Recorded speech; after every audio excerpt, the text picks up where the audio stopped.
Hello students, आज हम पढ़ेंगे क्लास 9th का चैप्टर पॉलिनॉमियल्स। सो स्टूडेंट्स, ये एक इंट्रोडक्टरी लेक्चर है। इसमें मैं आपको जितनी भी बेसिक डिटेल्स हैं पॉलिनॉमियल्स के बारे में वो बताऊंगी। देन हम इसकी एक्सरसाइजेस को सॉल्व करेंगे। So students, first of all terms क्या होते हैं।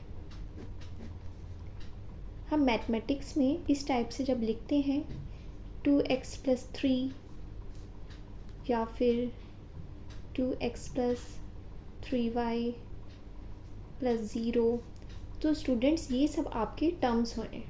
ये एक सिंगल टर्म है और ये आपके बहुत सारे टर्म्स हैं। तो जब बहुत सारे टर्म साथ में आते हैं उसे ही हम पॉलिनॉमियल्स बोलते हैं। So student, basically many terms को ही हमें पॉलिनॉमियल बोला गया है। नाउ स्टूडेंट्स, टर्म्स जैसे कि हम लिखते हैं 2x, इसके दो पार्ट होते हैं। एक न्यूमेरिकल पार्ट जो कि आपका नंबर होता है एंड एक होता है वेरिएबल जो चेंज हो सकता है, जिसकी वैल्यू फिक्स नहीं होती है। तो जो स्टूडेंट्स नंबर होता है जो फिक्स है, जो कांस्टेंट है, उसे हम बोलते हैं कोफिशिएंट। एंड जो चेंज हो सकता है, जो वेरिएबल है जैसे कि x, उसे हम कहेंगे वेरिएबल। सो आपको पता होना चाहिए किसी भी टर्म में कौन सा कोफिशिएंट है एंड कौन सा वेरिएबल है। नाउ स्टूडेंट्स, जितने आपके नंबर ऑफ टर्म्स होंगे पॉलिनॉमियल पे, उसके बेसिस पे उसे क्लासिफाई किया गया है मोनोमियल्स, बाइनोमियल्स एंड ट्राइनोमियल्स में। सो स्टूडेंट्स, अगर आपके पॉलिनॉमियल के अंदर सिंगल टर्म है उसे हम मोनोमियल्स कहते हैं, जैसे कि 2x हुआ या फिर 3x हुआ। अगर आपके पॉलिनॉमियल में मोर देन वन टर्म है, मींस दो टर्म्स हैं, जैसे कि 2x + 3 या फिर 2x + 8x, तो ये दो टर्म हो गए हैं, इसे हम बाइनोमियल्स कहते हैं। अगर हम ट्राइनोमियल्स की बात करें तो यहाँ पर तीन टर्म्स होंगे, जैसे कि 4x + 3y + 2। तो इस टाइप से यहाँ पे आपको तीन टर्म देखने के लिए मिल रहे हैं, इसलिए हमने इसे ट्राइनोमियल्स में रखा है। अब हम बात करते हैं डिग्री ऑफ पॉलिनॉमियल्स की। Degree of polynomials. सो बच्चों, ये क्या होता है, आपका जैसे कि कोई भी पॉलिनॉमियल है, फॉर एन एग्जांपल मैं यही वाला ले लेती हूँ, 4x² + 3y and 2। जो भी बच्चों आपकी हाईएस्ट पावर होगी वही आपकी डिग्री कहलाएगी।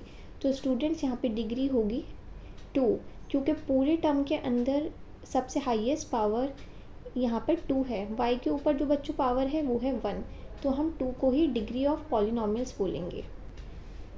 अब आप एक एग्जांपल ले लीजिए, जैसे कि है 4x³ + 3y² + 6। तो स्टूडेंट्स, यहाँ पे आपकी डिग्री ऑफ पॉलिनॉमियल होगी 3। एंड अगर कोई कांस्टेंट टर्म है, फॉर एन एग्जांपल जैसे कि 7, तो हमेशा कांस्टेंट टर्म की डिग्री ऑफ पॉलिनॉमियल होती है 0। Now students, on the basis of degree of polynomials हमने यहाँ पर भी क्लासिफिकेशन की है।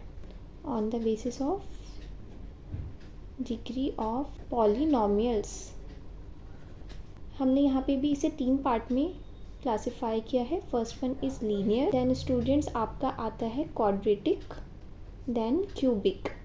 इसका क्या मतलब है बच्चों, अगर आपकी फॉर एन एग्जांपल 2x + 3, तो यहाँ पर आप देख रहे हैं आपकी जो वेरिएबल है उसकी पावर 1 ही है, कांस्टेंट की तो 0 हो जाएगी। तो स्टूडेंट्स, यहाँ पे अगर आपकी पावर 1 है तो ये लीनियर पॉलिनॉमियल हुआ है।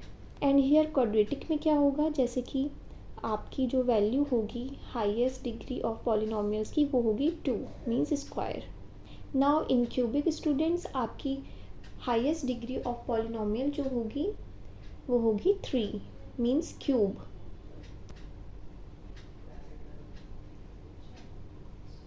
सो स्टूडेंट्स, जैसे कि आप देख रहे हैं लीनियर पॉलिनॉमियल्स में जो होता है आपकी वैल्यू होती है डिग्री की 1, एंड क्वाड्रेटिक में होती है स्टूडेंट स्क्वायर, एंड क्यूबिक में 3।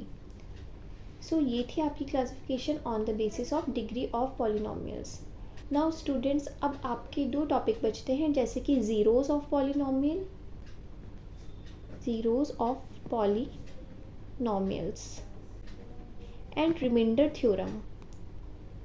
इसे मैं आपको जब हम एक्सरसाइज के क्वेश्चन करेंगे आपको वहीं पे मैं साथ में इसे एक्सप्लेन कर दूँगी। सो यहाँ तक इस चैप्टर का बेसिक इंट्रोडक्शन था। आई होप आपको अच्छे से समझ आया होगा। Thank you.